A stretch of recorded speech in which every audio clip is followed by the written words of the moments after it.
ನಮಸ್ಕಾರ, ನೀವು ನೋಡ್ತಾ ಇದ್ದೀರಾ ಸುದ್ದಿ ಸಮಯ ನ್ಯೂಸ್ ಚಾನಲ್. ಇದು ಲೋಕಲ್ ಎಕ್ಸ್ಪ್ರೆಸ್. ನಾನು ಮಹರ್ದಡ ಕೊಳಗಿ. ಮತ್ತೆ ಹೊಸ ಸುದ್ದಿಗಳನ್ನ ಹೊತ್ತುಕೊಂಡು ನಾವು ನಿಮ್ಮ ಮುಂದೆ ಬರ್ತಾ ಇದ್ದೀವಿ. ಈ ದಿನದ ಪ್ರಮುಖ ಹೆಡ್ಲೈನ್ಸ್ ಗಳನ್ನ ನೋಡ್ಕೊಂಡು ಬರೋಣ. ಧರ್ಮದ ವಿಷಯದಲ್ಲಿ ಪ್ರಚೋದನೆ ಮಾಡುತ್ತಾ ದೇಶದಲ್ಲಿ ನಿರಂಕುಶ ಪ್ರಭುತ್ವ ಜಾರಿಗೆ ತರ್ತಾ ಇದ್ದೀರಿ. ಜನರ ಭಾವನೆಗಳ ಜೊತೆ ಆಟವಾಡಿ ಶ್ರೇಣೀಕೃತ ವ್ಯವಸ್ಥೆ ಜೀವಂತ ಇಡುವ ಪ್ರಯತ್ನ ಬಿಜೆಪಿಯದ್ದು. ನಗರದಲ್ಲಿ ಜರುಗಿದ ಸುದ್ದಿಗೋಷ್ಠಿಯಲ್ಲಿ ಶಾಸಕ ಪಿಎಂ ನರೇಂದ್ರ ಸ್ವಾಮಿ ಮಳವಳ್ಳಿ ಹೇಳಿಕೆ. ಬೀದರ್ ಲೋಕಸಭಾ ಕ್ಷೇತ್ರದ ಸ್ವತಂತ್ರ ಅಭ್ಯರ್ಥಿ ಗೋಪಾಲ್ ಎಂಪಿ ಗಾರಂಪಳ್ಳಿ ಅವರಿಂದ ಸುದ್ದಿಗೋಷ್ಠಿ. ಹಣ ಹೆಂಡಕ್ಕೆ ಮಾರು ಹೋಗದೆ ಅಭಿವೃದ್ಧಿ ಪರ ಕೆಲಸ ಮಾಡುವ ಅಭ್ಯರ್ಥಿಗೆ ಸಹಕರಿಸಿ, ಕುಟುಂಬ ರಾಜಕಾರಣ ಕಡೆಗಣಿಸಲು ಗೋಪಾಲ್ ಕೋರಿಕೆ. ಜಿಲ್ಲಾ ಟೋಕ್ರಿ ಕೋಳಿ ಸಮಾಜದ ವತಿಯಿಂದ ನಗರದಲ್ಲಿ ಜರುಗಿದ ಸುದ್ದಿಗೋಷ್ಠಿ. ಚುನಾವಣೆ ಬಂದಾಗ ಕೆಲವರು ಸಮಾಜವನ್ನು ಒತ್ತೆ ಇಡುವಂತ ಕಾರ್ಯ ಮಾಡ್ತಾ ಇದ್ದಾರೆ. ಕಾಂಗ್ರೆಸ್ನ ಸಾಗರ್ ಖಂಡ್ರೆಗೆ ಗೆಲ್ಲಿಸಬೇಕೆಂದು ಮನವಿ ಮಾಡಿಕೊಂಡ ಮಾಲಾ ಬಿ ನಾರಾಯಣರಾವ್. ಅಕ್ರಮ ಕಲ್ಲು ಗಣಿಗಾರಿಕೆ ಕೇಂದ್ರ ಸಚಿವ ಖೂಬಾಗೆ 25 ಕೋಟಿ ದಂಡ, ಗಣಿ ಇಲಾಖೆ ನೋಟಿಸ್ ನೀಡಿರುವ ಆರೋಪ. ಸಾಗರ್ ಖಂಡ್ರೆ 2 ಲಕ್ಷ ಮತಗಳ ಅಂತರದಿಂದ ಗೆದ್ದು ಸಂಸದರಾಗ್ತಾರೆ. ಸುದ್ದಿಗೋಷ್ಠಿಯಲ್ಲಿ ಸಚಿವ ಈಶ್ವರ್ ಖಂಡ್ರೆ ಹೇಳಿಕೆ. ವಾರ್ತೆಗಳ ವಿವರ. ಪ್ರಧಾನಮಂತ್ರಿ ನರೇಂದ್ರ ಮೋದಿ ಅವರ ನೇತೃತ್ವದ ಕೇಂದ್ರ ಸರ್ಕಾರ ತಮ್ಮ 10 ವರ್ಷಗಳ ಅವಧಿಯಲ್ಲಿ ಜನರ ಭಾವನೆಗಳ ಜೊತೆ ಆಟ ಆಡ್ತಾ, ಧರ್ಮದ ಹೆಸರಿನಲ್ಲಿ ಜನರನ್ನ ಪ್ರಚೋದನೆ ಮಾಡುತ್ತಾ ರಾಷ್ಟ್ರದಲ್ಲಿ ನಿರಂಕುಶ ಪ್ರಭುತ್ವ ವ್ಯವಸ್ಥೆಯನ್ನು ಜಾರಿಗೆ ತರಲಿಕ್ಕೆ ಪ್ರಯತ್ನ ಮಾಡ್ತಾ ಇದೆ ಎಂದು ಮಂಡ್ಯ ಮಳವಳ್ಳಿ ಶಾಸಕ ಪಿಎಂ ನರೇಂದ್ರ ಸ್ವಾಮಿ ಮಳವಳ್ಳಿ ಅವರು ತಿಳಿಸಿದರು.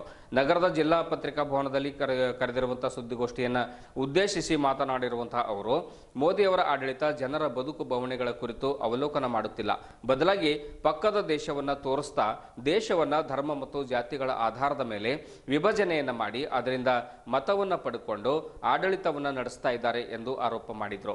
ಈ ಹಿಂದೆ ಉಳುವವನೇ ಭೂಮಿಯ ಒಡೆಯ, ಬ್ಯಾಂಕ್ ರಾಷ್ಟ್ರೀಕರಣ ಮಾಡಿದ್ದು ಕಾಂಗ್ರೆಸ್ ಸರ್ಕಾರ. ರಸ್ತೆ, ರೈಲು, ವಿಮಾನಯಾನ, ದೊಡ್ಡ ಒಂದು ವಿಶ್ವವಿದ್ಯಾಲಯಗಳು ಕಾಂಗ್ರೆಸ್ ಅವಧಿಯಲ್ಲಿ ಜಾರಿಗೆ ತರಲಾಗಿದೆ ಎಂದು ಮಳವಳ್ಳಿ ಹೇಳಿದರು. ಸಮಾಜದ ಕಟ್ಟಕಡೆಯ ವ್ಯಕ್ತಿಯನ್ನು ಗಮನಿಸಿ ಆತನಿಗೆ ಸಮಾಜದ ಮುಖ್ಯವಾಹಿನಿಗೆ ತರುವ ಪ್ರಯತ್ನ ಕಾಂಗ್ರೆಸ್ ಮಾಡ್ತಾ ಇದ್ರೆ, ಶ್ರೇಣೀಕೃತ ಸಮಾಜವನ್ನ ಜೀವಂತವಾಗಿಡುವ ಪ್ರಯತ್ನ ಬಿಜೆಪಿ ಮಾಡ್ತಾ ಇದೆ ಎಂದು ಆರೋಪ ಮಾಡಿದರು. 17 ಲಕ್ಷ ಕೋಟಿ ಶ್ರೀಮಂತರ ಸಾಲ ಮನ್ನಾ ಮಾಡಿದ ಮೋದಿ ಸರ್ಕಾರ ರೈತರ ಸಾಲ ಮನ್ನಾ ಮಾಡುವ ವಿಚಾರ ಇವರಲ್ಲಿ ಬರಲೇ ಇಲ್ವಾ ಎಂದು ಪ್ರಶ್ನೆ ಮಾಡಿದರು. ಬದಲಾಗಿ ದೆಹಲಿ ಹೋರಾಟದಲ್ಲಿ ರೈತರ ಮೇಲೆ ಗುಂಡಿನ ದಾಳಿಯನ್ನ ಮಾಡಿಸಿದ್ರು ಎಂದು ಗಂಭೀರ ಆರೋಪವನ್ನು ಮಾಡಿದರು. ಈ ದೇಶದಲ್ಲಿ ಎಲ್ಲಾ ಜಾತಿ ಧರ್ಮ ವರ್ಗಗಳ ಜನರಿದ್ದಾರೆ. ಅವರು ಬದುಕು ಬಿಜೆಪಿ ಹೇಗೆ ರೂಪಿಸಿದೆ, ಬಡವರ ಒಂದು ಬದುಕು ರೂಪಿಸುವ ಭವಿಷ್ಯತ್ತಿನ ಯಾವ ಯೋಜನೆ ಹಾಕಿಕೊಂಡಿದ್ದೀರಿ ಎಂದರಲ್ಲದೆ, ಕರ್ನಾಟಕದ ಹಕ್ಕನ್ನು ರಾಷ್ಟ್ರ ಮಟ್ಟದಲ್ಲಿ ಬಿಜೆಪಿ ಕಿತ್ತುಕೊಂಡಿದೆ ಎಂದರು. SC ST ವಿದ್ಯಾರ್ಥಿಗಳಿಗೆ ಸಿಗುವ ವಿದ್ಯಾರ್ಥಿ ವೇತನ ನಿಲ್ಲಿಸಲಾಯಿತು. ಮಾನ ಮರ್ಯಾದೆ ಇದ್ರೆ ಖೂಬಾ ಅವರು ವಿದ್ಯಾರ್ಥಿ ವೇತನ ನೀಡಿದ 5 ವರ್ಷಗಳ ಪಟ್ಟಿ ಬಿಡುಗಡೆ ಮಾಡಲಿ ಎಂದು ಸವಾಲ್ ಹಾಕಿದರು. ವಿಶ್ವಗುರು ಎಂದು ಬೂಟಾಟಿಕೆ ಹೆಸರಿಟ್ಟುಕೊಂಡು ಓಡಾಡ್ತಾ ಇದ್ದಾರೆ. ಪೂಜೆ ಇಲ್ಲದ ರಾಮ ಮಂದಿರ ತೆರೆಸಿದ್ದೇ ರಾಜೀವ್ ಗಾಂಧಿ ಸರ್ಕಾರ.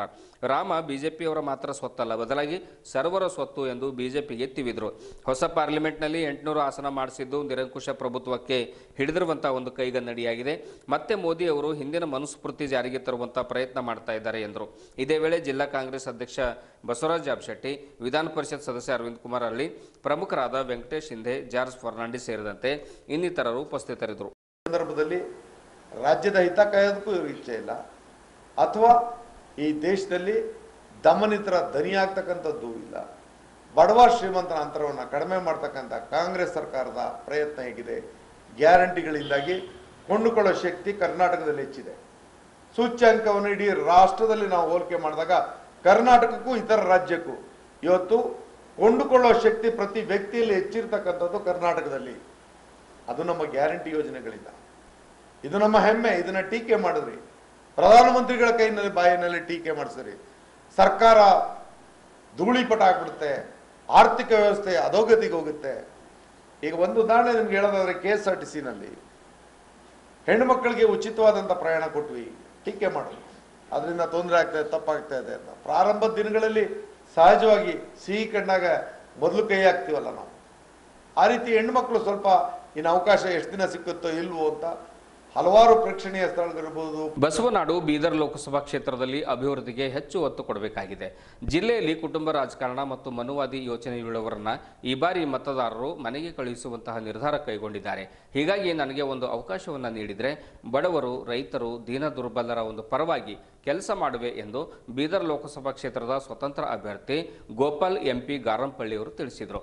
ನಗರದ ಪತ್ರಿಕಾ ಭವನದಲ್ಲಿ ಜರುಗಿದ ಸುದ್ದಿಗೋಷ್ಠಿ ಉದ್ದೇಶಿಸಿ ಮಾತನಾಡಿರುವಂತಹ ಅವರು, ಖೂಬಾ ಅವರು ಮೋದಿಜಿ ಹೆಸರಿನ ಮೇಲೆ ಗೆದ್ದು ಬೀಗ್ತಾ ಇದ್ದಾರೆ. ಖಂಡ್ರೆ ಅವರು ಕುಟುಂಬ ರಾಜಕಾರಣದಲ್ಲಿ ಬ್ಯುಸಿಯಾಗಿದ್ದಾರೆ. ಹೀಗಾಗಿ ನನ್ನ ಒಂದು ಕ್ರಮ ಸಂಖ್ಯೆ 9 ಆಗಿದೆ. ಪ್ರೆಷರ್ ಕುಕ್ಕರ್ ಅಂದರೆ ಪ್ರೆಷರ್ ಕುಕ್ಕರ್ ನನ್ನ ಒಂದು ಚಿಹ್ನೆಯಾಗಿದೆ. ಹೀಗಾಗಿ ಈ ಒಂದು ಚಿಹ್ನೆಗೆ ತಮ್ಮ ಅಮೂಲ್ಯವಾಗಿರುವಂತಹ ಮತವನ್ನು ನೀಡಿದರೆ ನಾನು ಸುಮಾರು 2 ಲಕ್ಷ ಮತಗಳ ಅಂತರದಿಂದ ಗೆದ್ದು ತಮ್ಮೆಲ್ಲರ ಒಂದು ಸೇವೆಗೆ ಅಣಿಯಾಗ್ತಾನೆ ಅನ್ನುವಂಥ ಮಾತನ್ನು ಕೂಡ ಹೇಳಿದರು. ಇದೇ ಸಂದರ್ಭದಲ್ಲಿ ಒಂದು ಸ್ವತಂತ್ರ ಅಭ್ಯರ್ಥಿಯ ಒಂದು ಆಪ್ತರು, ಸ್ನೇಹಿತರು ಹಾಗೂ ಇನ್ನಿತರ ಕಾರ್ಯಕರ್ತರು ಕೂಡ ಈ ಸಂದರ್ಭದಲ್ಲಿ ಹಾಜರಿದ್ದರು. ಬೀದರ್ ಲೋಕಸಭಾ ಮತಕ್ಷೇತ್ರದ ನನ್ನೆಲ್ಲ ಮತದಾರ ಬಂಧುಗಳಿಗೆ ಗೋಪಾಲ್ MP ಗಾರಂಪಳ್ಳಿ ಪಕ್ಷೇತರ ಅಭ್ಯರ್ಥಿ ಮಾಡುವಂಥ ಹೃದಯಪೂರ್ವಕ ನಮಸ್ಕಾರಗಳು. ಬಸವನಾಡು ಅಂದರೆ 12ನೇ ಶತಮಾನದ ಒಂದು ಶರಣರ ಕ್ರಾಂತಿಯ ಭೂಮಿ. ಶರಣ ಎಲ್ಲ ಸಮುದಾಯದವರನ್ನು ಒಗ್ಗೂಡಿ ಸಮಾನತೆಯನ್ನು ಕೊಟ್ಟಿರುವಂಥ ಅಣ್ಣ ಬಸವಣ್ಣನವರ ನಾಡು.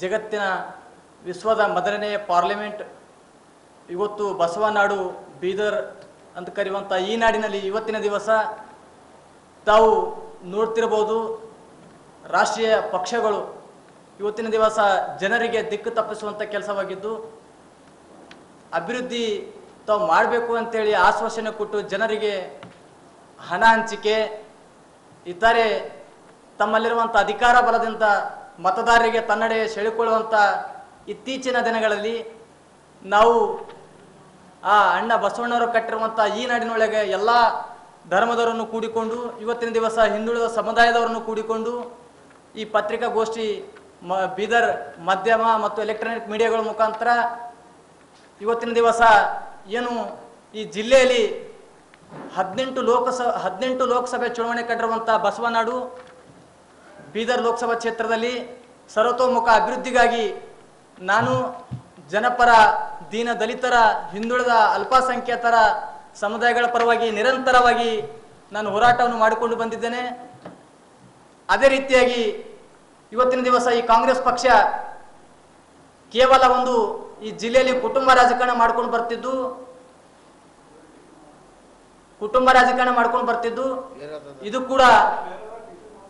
ಇದು ಕೂಡ ಇವತ್ತಿನ ದಿವಸ ಜಿಲ್ಲೆಯಲ್ಲಿ ಹಿರಿಯ ಕಾಂಗ್ರೆಸ್ ಪಕ್ಷದ ನಾಯಕರಿಗೆ ಕಡೆಗಣನೆಯಾಗಿದ್ದು ಅಲ್ಲದೆ ವಿಶೇಷವಾಗಿ ಈ ಮಾಧ್ಯಮದ ಮುಖಾಂತರ ಕಾಂಗ್ರೆಸ್ ಪಕ್ಷದ ಅಭ್ಯರ್ಥಿಗೆ ಇವತ್ತು ನಾನು ಈ ಮಾಧ್ಯಮದ ಮುಖಾಂತರ ಸವಾಲಾಗ್ತಾ ಇದ್ದೀನಿ. ಈ ಕ್ಷೇತ್ರದ ರೈತರ ಪರವಾಗಿ, ಹಿಂದುಳಿದವರ ಪರವಾಗಿ ತಾವೆಲ್ಲಾದರೂ ಹೋರಾಟವನ್ನು ಮಾಡಿದರೆ ತಾವು ಈ ಕ್ಷೇತ್ರದ ಜನತೆಗೆ ತಿಳಿಸ್ಬೇಕಂತ ಈ ಮಾಧ್ಯಮದ ಮುಖಾಂತರ ವಿನಂತಿಸ್ಕೊಳ್ತಾ ಇದ್ದೀನಿ. ಅದೇ ರೀತಿಯಾಗಿ ಏನು 2 ಬಾರಿ ಗೆದ್ದು ಕೇಂದ್ರ ಸಚಿವರಾಗಿ ಕೇವಲ ಅಭಿವೃದ್ಧಿಯನ್ನು ಮಾಡದೆ ದೇಶದ ಪ್ರಭಾವಿ ದೇಶದ ಮೋದಿಜಿಯವರ ಹೆಸರಿನ ಮೇಲೆ ತಾವು ಓಟನ್ನು ಕೇಳಲು ಹೊಂಟಿದ್ದಾರೆ. ಇದನ್ನು ಕೂಡ ಈ ಕ್ಷೇತ್ರದ ಬಸವನಾಡು ಅಂದರೆ ಎಲ್ಲ ಸಮುದಾಯದರು ಬಹಳ ಪ್ರಜ್ಞಾವಂತರು, ಬಹಳ ಚಾಣಕ್ಯರು ಈ ಬಾರಿ ತಿಳಿದುಕೊಂಡು ಏನು ಕುಟುಂಬ ರಾಜಕಾರಣವನ್ನು ತಿರಸ್ಕರಿಸಿ ಅದೇ ರೀತಿ ಮನುವಾದಿಗಳನ್ನು ಈ ಸಾರಿ ಮನೆಗೆ ಕಳಿಸುವಂತ ಒಂದು ಹಿಂದುಳಿದ ಶೋಷಿತ ಸಮುದಾಯಗಳನ್ನು ಇವತ್ತಿನ ದಿವಸ ನನಗೆ ಒಂದು ಬೆಂಬಲವನ್ನು ಸೂಚಿಸಿದರೆ ಅದೇ ರೀತಿಯಾಗಿ ಖಂಡಿತವಾಗಿ ಆಶೀರ್ವಾದ ಮಾಡ್ತಾರೆ ಅಂತ ಹೇಳಿ ನಾನು ವಿನಂತಿಸಿಕೊಳ್ತೇನೆ.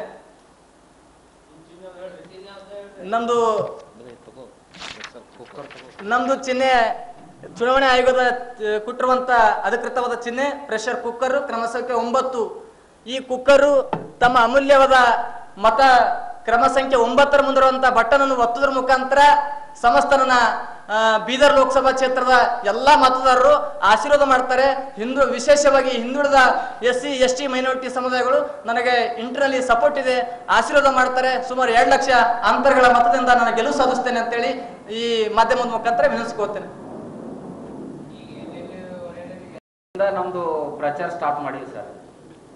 ಅಧಿಕೃತವಾಗಿ ಅನುಭವ ಮಂಟಪದಿಂದ ಪ್ರಚಾರ ಚಾಲೂ ಮಾಡಿ ಎಲ್ಲ ಹಳ್ಳಿಗಳಿಗೆ ಭಾಲ್ಕಿ ಆಯಿತು, ಬಸವ ಕಲ್ಯಾಣ ಆಯಿತು, ಹುಮ್ನಾಬ ಆಯಿತು, ಚುಡುಗುಪ್ಪ ಆಯಿತು, ಚಿಂಚೋಳಿ ಆಯಿತು.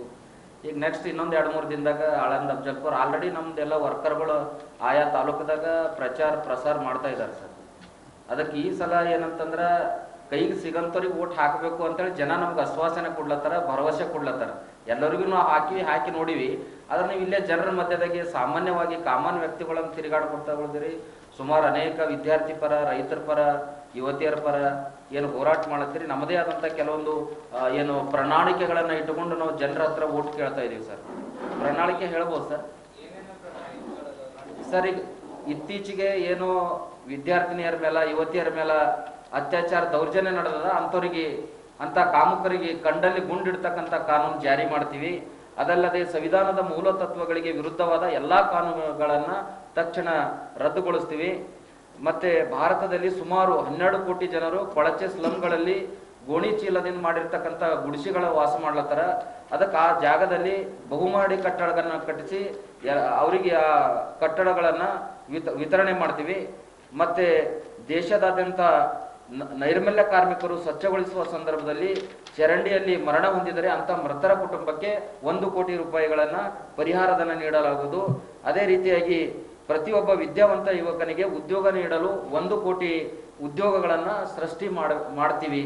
ಮತ್ತೇನೀಗ ಕೂಲಿ ಕಾರ್ಮಿಕರಿಗೆ ಮಹಾತ್ಮ ಗಾಂಧಿ ರಾಷ್ಟ್ರೀಯ ಉದ್ಯೋಗ ಖಾತ್ರಿ ಯೋಜನೆಯಲ್ಲಿ ಕೆಲಸ ಮಾಡ್ತಕ್ಕಂಥ ಕೂಲಿ ಕಾರ್ಮಿಕರಿಗೆ ಒಂದು ದಿನಕ್ಕೆ 525 ರೂಪಾಯಿಗಳನ್ನ ನಾವು ಇಂಥ ಒಂದು 10 ಹಲವಾರು ಏನು ಪ್ರಣಾಳಿಕೆಗಳನ್ನ ಇಟ್ಟುಕೊಂಡು ನಾವು ಜನರ ಹತ್ರ ಹೋಗಿ ಓಟನ್ನು ಕೇಳ್ತಾ ಇದ್ದೀವಿ.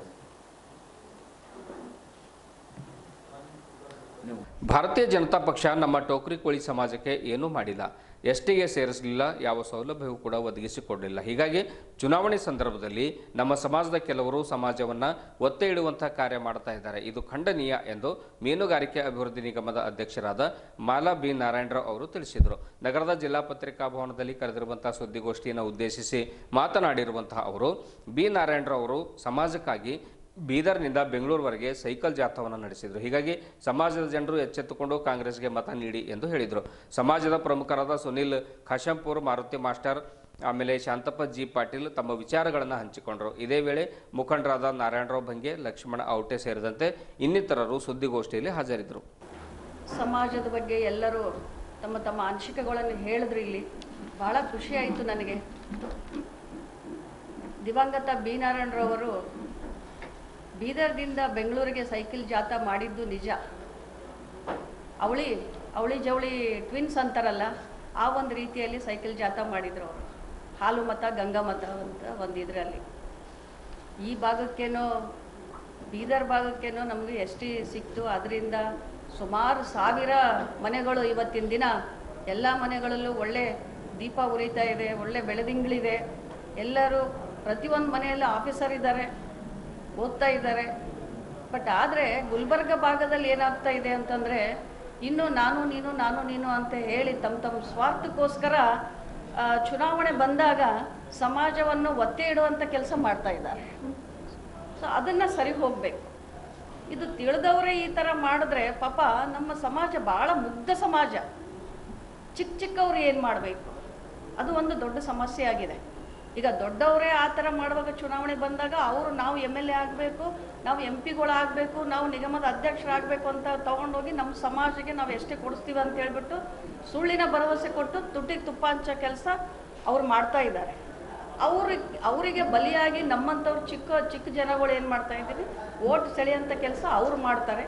ನಾವು ಅವ್ರ ಮಾತನ್ನ ಕೇಳಿಕೊಂಡು ನಾವು ಓಟ್ ಹಾಕಿ ಅವರಿಗೆ ನ್ಯಾಯ ಕೊಡ್ತಾ ಇದ್ದೀವಿ. ಯಾರಿಗೆ? BJP ಅವರಿಗೆ. ಅವರು ಓಟ್ ತಗೊಂಡು ಗೆದ್ದ ಮೇಲೆ ನಮಗೆ ತಿರುಗಿ ನೋಡಿದಂಥ ಕೆಲಸನೂ ಕೂಡ ಅವರು ಈಗಾಗಲೇ ಆಲ್ರೆಡಿ ಮಾಡಿದ್ದಾರೆ. ನಿಮಗೆಲ್ಲರಿಗೂ ಗೊತ್ತೇ ಇದೆ, ಗುಲ್ಬರ್ಗ ಭಾಗದಲ್ಲಿ ಇನ್ನೂ ನ್ಯಾಯ ಸಿಕ್ಕಿಲ್ಲ ಯಾರಿಗೂ ಕೂಡ. ಸೊ ಅದಕ್ಕೋಸ್ಕರ ನಾನು ದಯವಿಟ್ಟು ಇಡೀ ರಾಜ್ಯದ ಕೋಲಿ ಸಮಾಜದ ಮತ ಬಾಂಧವರೆಲ್ಲೂ, ನಮ್ಮ ಕೋಲಿ ಸಮಾಜ ಮತ ಬಾಂಧವರು ಹಾಗೂ ನನ್ನ ಕಳ್ಳು ಬೆಳೆಯಲ್ಲಿ ನಾನು ಎಲ್ಲ ಬೇಡ್ಕೊಳ್ಳೋದು ಒಂದೇ ಏನು ಅಂತಂದರೆ, ಜಾಗೃತರಾಗಿ ನೀವು. ಚಿಕ್ಕವರಿದ್ರೇನು ಒಂದು ಆಫೀಸಲ್ಲಿ ಪ್ಯೂನ್ ಕೆಲಸ ಮಾಡ್ತಾ ಇದ್ರೂ ಕೂಡ ನಮಗೆ ಭಗವಂತ ಬುದ್ಧಿ ಕೊಟ್ಟಿದ್ದಾನೆ. ಸೊ ಅದಕ್ಕಾಗಿ ನೀವೇನು ಮಾಡಿರಿ, ಜಾಗೃತರಾಗ್ರಿ. ಕಾಂಗ್ರೆಸ್ ಪಕ್ಷ ನಮಗೆ ಎಲ್ಲ ಕೊಟ್ಟಿದೆ. ಸಿದ್ದರಾಮಯ್ಯ ಸಾಹೇಬರು ಮತ್ತು ಮಲ್ಲಿಕಾರ್ಜುನ್ ಖರ್ಗೆ ಸಾಹೇಬರು ದೇವೇಗೌಡರು PM ಇದ್ದಾಗ ನಾರಾಯಣರವರಿಗೆ ಒಂದು ನ್ಯಾಯ ಕೊಟ್ಟು ಬೀದರ್ ಭಾಗದಲ್ಲಿ ST ಸರ್ಟಿಫಿಕೇಟನ್ನು ಕೊಡಿಸಿದ್ದಾರೆ. ಸೊ ಹಂಗಾಗಿ ಈಗ ನೀವು ಕಾಂಗ್ರೆಸ್ಸಿಗೆ ಮಾಡದೆ ಯಾರೋ ಒಬ್ಬರು ಮಾತು ಕೇಳಿಕೊಂಡು ನೀವು ಇವರಿಗೆ ನಮ್ಮ ಸಮಾಜದ ಸಹೋದರ ಬಾಬುರಾವ್ ಚಿಂಚನಸೂರು ಸಾಹೇಬ್ರೆ ಆಗಿರ್ಬೋದು, ಆದರೂ ಕೂಡ ಅವರು ನ್ಯಾಯ ಕೊಡಿಸ್ಲಿಲ್ಲ. ನಮ್ಮನ್ನು ಒತ್ತೆ ಇಡೋಂಥ ಕೆಲಸ ಮಾಡಿದ್ರು. ಆ ಕೆಲಸ ಇನ್ನು ಮುಂದೆ ಆಗಬಾರ್ದು ಅಂತ ಹೇಳ್ಬಿಟ್ಟು ನಾನು ಈ ವೇದಿಕೆ ಮುಖಾಂತರ ಅವರಿಗೆ ಕೇಳ್ಕೊಳ್ತೀನಿ. ಸೊ ಇನ್ನು ಮೋದಿಜಿ ಅವರು, ಇನ್ನು ಭಗವಂತ ಖೂಬಾ ಅವ್ರು ಮಾಡೋದೇನಿದೆ, ಅದನ್ನೇ ಇದೆ. ಆ BJP ಅವರಿಂದ ಏನಾದರೂ ನಮಗೆ ಆಗಿದೆಯಾ?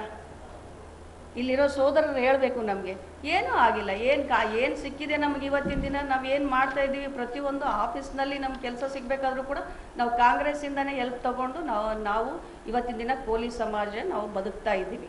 ಸೊ ಅದಕ್ಕೆ ಮುಂದಿನ ದಿನಗಳಲ್ಲಿ ಅದು ಆಗಬಾರ್ದು. ಎಲ್ಲ ಸ್ಪೆಷಲಿ ನಾವು ಬೀದರ್ ಡಿಸ್ಟಿಕ್ ಜನರಿಗೆ ನಾವು ನಮ್ಮ ಸಮಾಜದ ಬಗ್ಗೆ ನಾನು ಕಳಕಳಿಯಿಂದ ಕೇಳ್ಕೊಳ್ತೀನಿ, ಆದಷ್ಟು ಜಲ್ದಿ ಎಚ್ಚರಗೊಳ್ರಿ, ಕಾಂಗ್ರೆಸ್ಸಿಗೆ ವೋಟ್ ಮಾಡ್ರಿ ನೀವು. ಬಹುಶಃ ನಾನು ಕೂಡ ಒಬ್ಬ ಪೊಲೀಸ್ ಸಮಾಜ ರಾಜ್ಯ ಕಾರ್ಯದರ್ಶಿಯಾಗಿ ನಿಮಗೆ ಮನವಿ ಮಾಡ್ಕೊಳ್ತಾ ಇದ್ದೇನೆ. ಸುಮಾರು 7-8 ಬಾರಿ ಏನೋ ಒಂದು ಆಸೆಯಿಂದ ದಿಲ್ಲಿಗೆ ಹೋಗಿ, ನನ್ನ ಹೆಸರು ಲಕ್ಷ್ಮಣ ಅಂತ ಹೇಳಿ, ಪೊಲೀಸ್ ಸಮಾಜದ ರಾಜ್ಯ ಕಾರ್ಯದರ್ಶಿ, ಪ್ರದೇಶ ಪೊಲೀಸ್ ಸಮಾಜ ರಾಜ್ಯ ಕಾರ್ಯದರ್ಶಿ. ಯಾಕಂದ್ರೆ ನನ್ನ ಅನುಭವದ ಮಾತುಗಳನ್ನು ಕೆಲವು ಹೇಳ್ತಾ ಇದ್ದೇನೆ, ಹೆಚ್ಚಿಗೆ ಹೇಳೋದಿಲ್ಲ.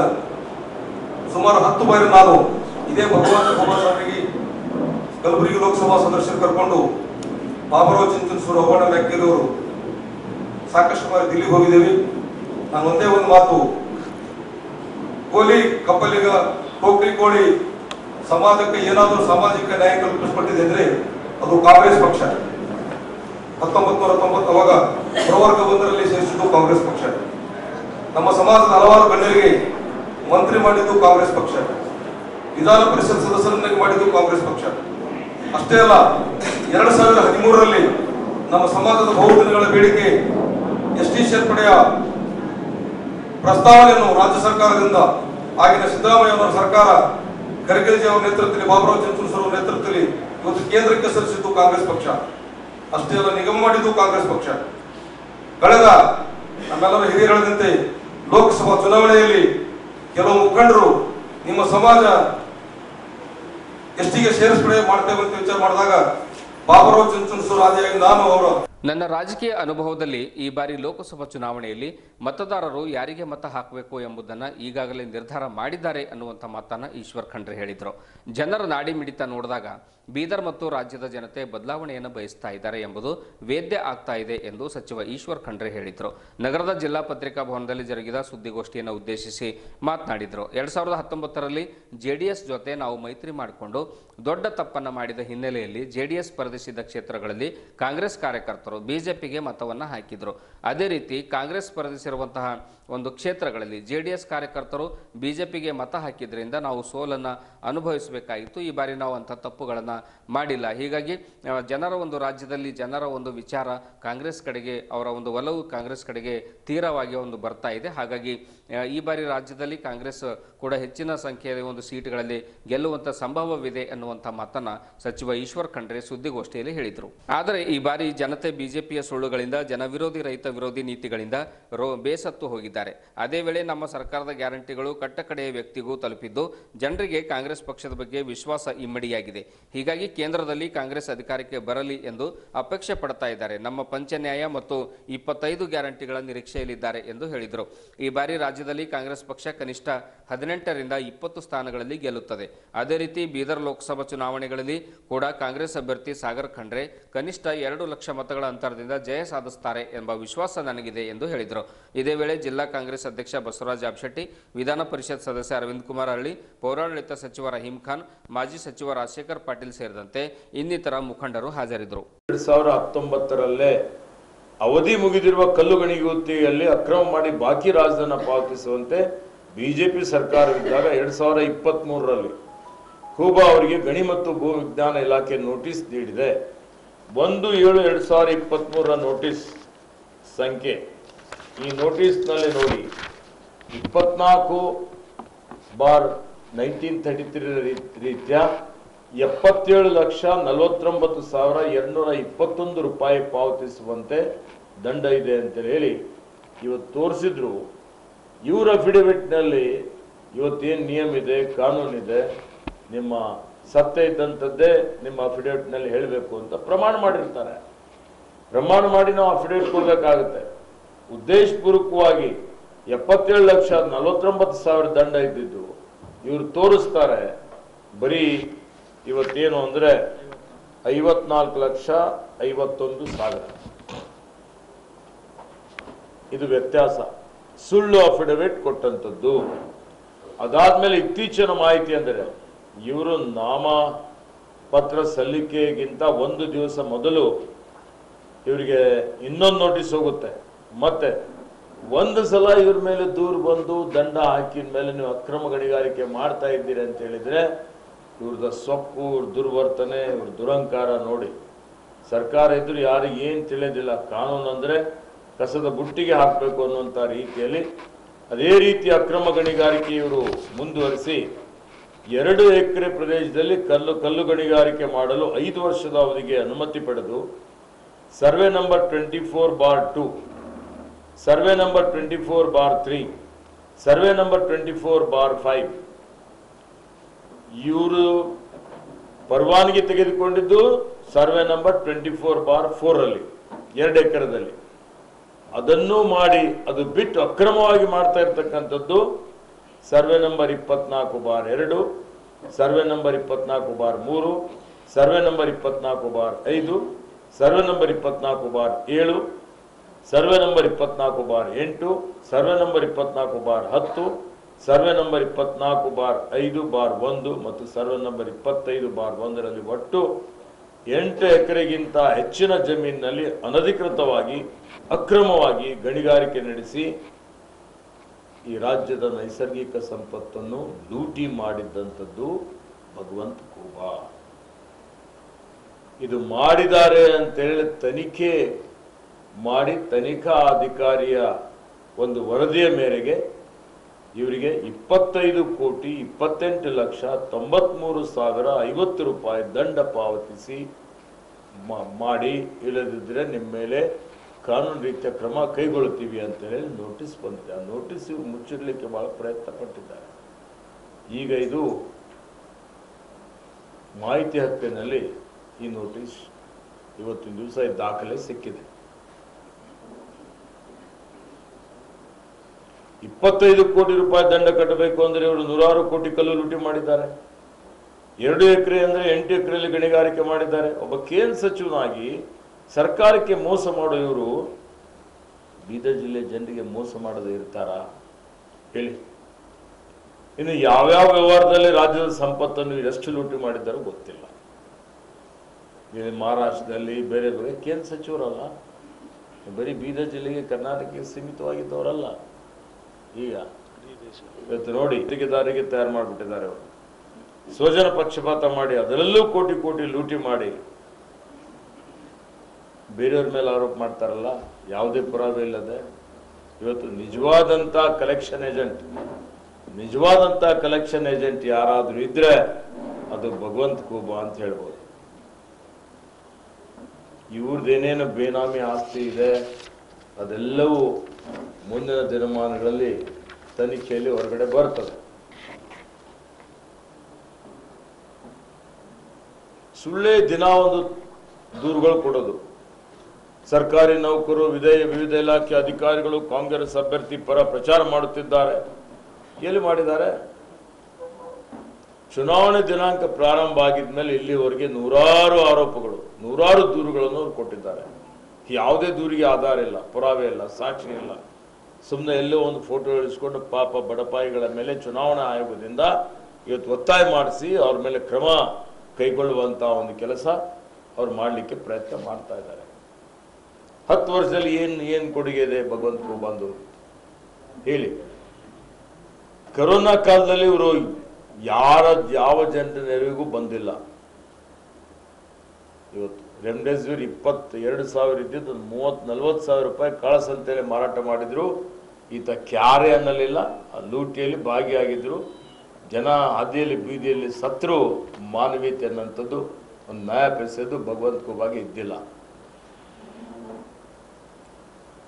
ಪ್ರವಾಹ ಬಂದಾಗ, ಬರ ಬಂದಾಗ ಕೇಂದ್ರದ ಮಲತಾಯಿ ಧೋರಣೆ ಅನುಸರಿಸಿದಂತ ಸಂದರ್ಭದಲ್ಲಿ ರಾಜ್ಯಕ್ಕೆ ನ್ಯಾಯಯುತವಾಗಿ ನಮ್ಗೇನು. ಇದುವರೆಗೂ ಸುದ್ದಿ ಕೊಟ್ಟಿರುವ ನಾನು ಮಹಾರುದ್ರ ಡಾಕುಳಿಗೆ. ಮತ್ತೆ ಮುಂದಿನ ವಾರ್ತೆಗಳೊಂದಿಗೆ ಭೇಟಿಯಾಗೋಣ. ವಂದನೆಗಳು.